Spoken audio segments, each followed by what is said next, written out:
Hi everyone, it's Tim here, and I'm with Nathan, Julian, and Costa to discuss the upcoming Dansk Melodi Grand Prix. So let's get on with it.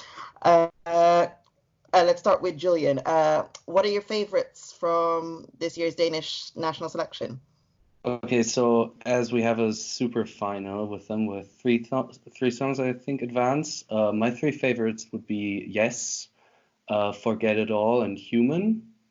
I was just listening to it on Spotify, and like these three songs were the one that stood out the most for me. But out of these three, my favorite is probably Yes. It's catchy. It has this Irish influence with, I don't know exactly what kind of instrument it is. Maybe like the this horn, this bagpipe. That's the name for it. And I really like it. It's catchy, and the Yes part is something that gets very easily stuck in your head. So that's my pick for Denmark, I think. How about you, Nathan? I was surprised that anybody would have put Forget It All in any form of super final. Sorry, Julian. For me, we've absolutely nailed the fact that it's a two-horse race. Ben and Tan with Yes, and Jasmine Rose featuring Roxa Loops with Human are by far and away the two-horse race. But by rules of the competition, the third has to get through, and it'll probably be Screens by Sander Sanchez. I think for me, that's the one that sounds like a modern mid-tempo pop ballad that's quite empowering, but also kind of relatable. And for me, I think that's the third one that will come through. And then you are in a really interesting situation because a three-song super final, and you could legitimately have two duets and a soloist, and Denmark being Denmark will pick the most middle of the road thing they've got, which will be a male soloist. And then by actual prediction, therefore, is that Sander Sanchez will accidentally win. But truly, it should be Ben and Tan with Yes. I think Yimi Jansson and Linnea Deb have done a great job there with Emil Lay on making something that, as Julian says, is really catchy and singable. So for me, that's what should win. But Denmark being Denmark, it will be Sander Sanchez because he will be the middle of the road option that splits the vote. How about you, Costa? I agree with Nathan, actually. I agree about the top three. I agree that will be the super final. I think Sam and Tan. I always say Sam and Tan. It's Ben and Tan. I don't know where the sound comes from. Ben and Tan is probably the most competitive option. I really liked Human on first listen. It is a banger, but it's very repetitive, and it does feel very flat and stagnant. It kind of goes in at a 10 and doesn't really go anywhere after that. Whereas Ben and Tan, it just has a really wholesome feel, which I think is kind of lacking from the crop of songs we have so far. Obviously, we haven't really got a strap dance song either, but it looks like Russia might come through with something of that caliber. And I feel like, and also Germany's got that on lock for the final.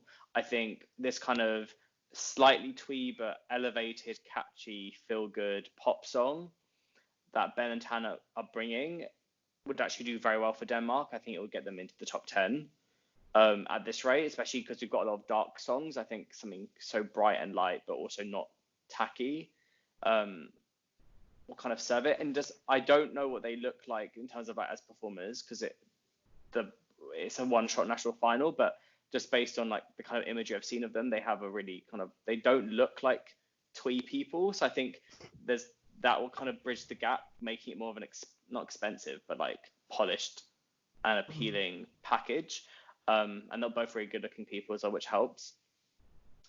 I think they're gonna sweep the super final, so that's why I disagree. I don't think it'll be an accidental win. I think it'll be a very intentional, like complete, like we've seen a lot of super finals this year where this has been complete domination. Like we saw that in Estonia, Serbia, Moldova. So we've seen a lot of like massive votes for the winner. So I think we're going to see that again in Denmark. But I think Screams is a nice song. I just don't think it is competitive. I think, and we don't need it. We don't want it. Keep it in Denmark, please. I like the song, but All don't right. send it to Eurovision, please. Okay. Why you got a little hate for that? Well, not hate, but like dislike for that. And All Tim, right what do you then. think? For me, I've got a 3, but it really differs from all of you guys, and I think I'm gonna be You watching that a different controversial, show and to the everyone's rest just of gonna us? come at me. Well, okay. Well, 2/3 of it, but the 1/3 is, of course, Yes by Ben and Tan. That's a given. I mean, put Linnea Deb in a national final, and she'll somehow manage to find her way, and maybe get to Eurovision. So that's a given. The other two, I'd say for me, is Bye Bye Heaven by Jamie Talbot. I really like his style, and I know that reading about him that he was an X Factor cliche, and I watched his audition clips and I really liked his voice. So I'm really curious as to how that would do. And the third one would be Faith by Benjamin Kissy, if I pronounced that right. Like I said, 3 different tracks, but that's why I'd say for a super final. But I'm with the majority with wanting the duo for Rotterdam, so it will be Yes for me. But yeah, 3 different styles. Isn't it amazing in a year where lots of Eurovision nations have picked a male soloist, Denmark have 5 of them in their 10-song national final. So you know what, 50-50 chance that one of them is going to be in the super final. So thank you for reminding me, Nathan. I just want to give a shout out to the best song in the selection, which was For You by Sam Sarah, that didn't actually make it through because they did this ridiculous pre-qualification round in which they did this stupid regional vote where one song got through from each of the regions, so like 3 main regions, and then there was like a save for another 3. And there was also some instant qualifiers, which Human was one of them. And the best song of the selection didn't get through. And I think a lot of fans are very confused by this. And I just don't know what's happening in the Nordics this year, what they're smoking up there.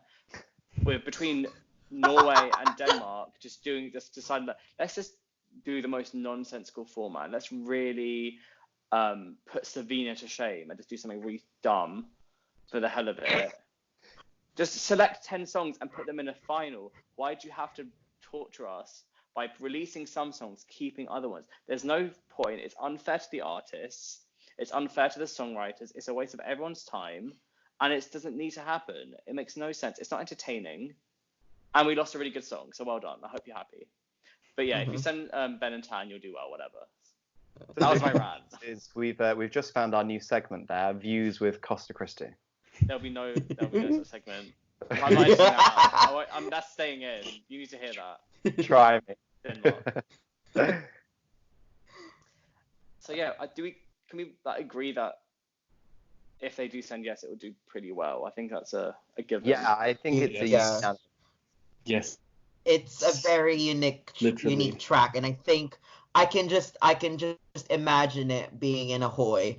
And it'd be like, say yes, and then the crowd would just sing it back with them. That's the one thing that I'm kind of like thinking, will they do that in the arena type performance? I also think it's worth saying we haven't got a duo at Eurovision yet this year. So in itself, that would make them stand out. It would give an excuse for a good spot in a running order, because you wouldn't want to just put the duo on right at the top, would you? You're wrong. Belarus is a duo, and it's amazing. So... Is it technically a duo? Val is a duo, yes. Duo. Yeah. You're just backpedaling. It's a duo. But you're wrong. Every picture of Val is just the female element of Val. The winner article, it was both of them. Yes. On our site. Yes, I know. But when you look at the promo pictures in general, she tends to be the front. So we'll see what they do at Eurovision in a final production of that. Okay. Well. There's not really much else to discuss. There's not much. Maybe for DMGP, what is new is they changed their stage and for the first time in 5 years. So I'm pretty excited to see something else on that round thing. It's like Seriously, kind of like it took- triangular. Do we also think they've probably binned off the 2014 theme tune now as well? Because we've been and done that. We have been and done every. Oh my god! I like that theme song though. It's by far, I think, the best theme song we had so far. It's officially old. And that's our ESC prediction for Dansk Melodi Grand Prix. Thank you very much for watching our video. If you like what you saw, then click the like and subscribe button down below. And don't forget to push that notification bell to be one of the first ones to find out when we have a new video on. But for now, tack, and we'll see you soon. Wow, you're so enthusiastic.